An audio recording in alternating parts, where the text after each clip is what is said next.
Здравейте, добре дошли в канала на Център Далет. Аз съм Ради и в това видео ще видите таро прогноза за вашия зодиакален знак. Ако все пак искате вашите лични преживявания и вашите лични ситуации да бъдат обект на моите интерпретации върху таро, може да му търсите за лична консултация на имейла, който виждате на вашите екрани, а също така той е записан и в описанието на това видео. Надявам се да ви е приятно и сега към интерпретацията за вашия зодиакален знак. Интерпретация за зодия Риби, седмицата 2 до 8 декември 2024 и нека да разбъркам добре картите и да видим какво ви очаква вас, Риби, през тази седмица.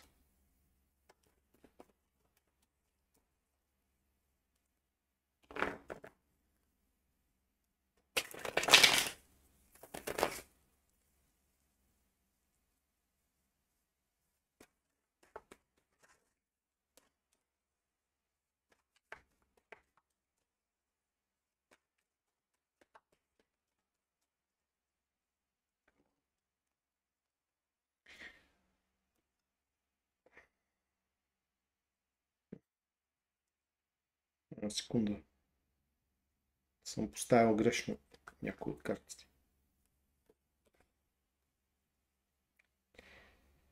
Така, първата карта, това е четворка мечове. Втора карта, императора. И трета карта за Риби, шестица пентакли.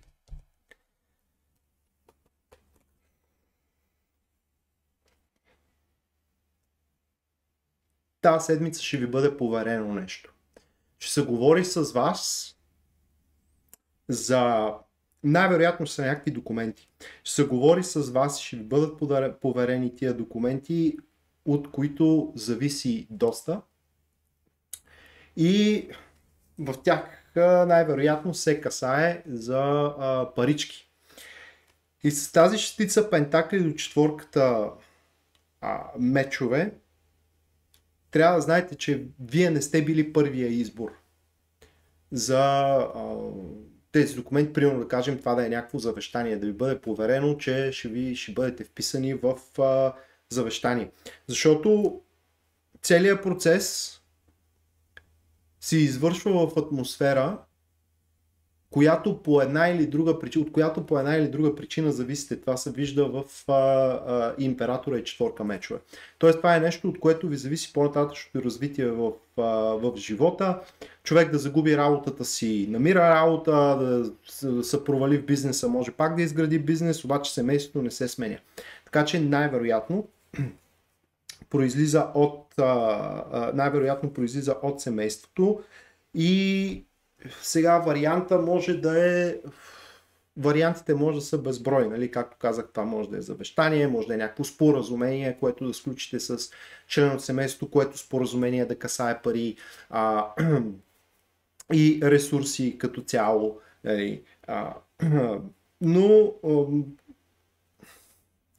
това, което трябва да знаете е, че спрямо самото споразумение или спрямо завещанието, какъвто и да е документа,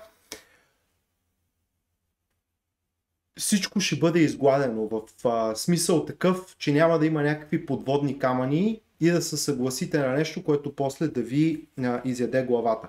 И дори нещо повече.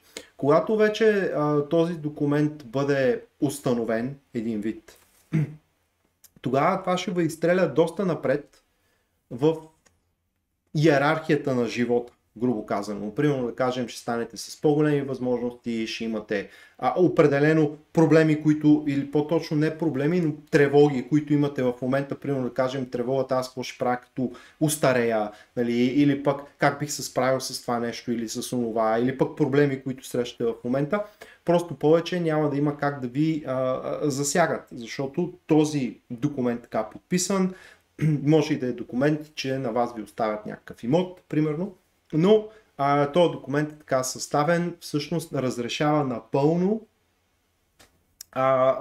проблемите и тревогите по това направление, които имате в момента и създава едно усещане за, как да кажа, за думата не е точно стабилност, по-скоро за структура в живота, в която структура, хаос не може да влезе. Тоест, поне в близко бъдеще няма да си изпитвате се едно сте в безтегловност и не знаете какво да правите в едно или друго отношение.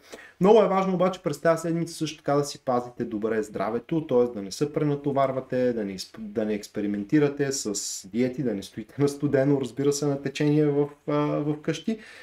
И е много важно да си държите също така и на думата през тази седмица, риби, когато обещаете нещо, когато подпишете нещо, нали?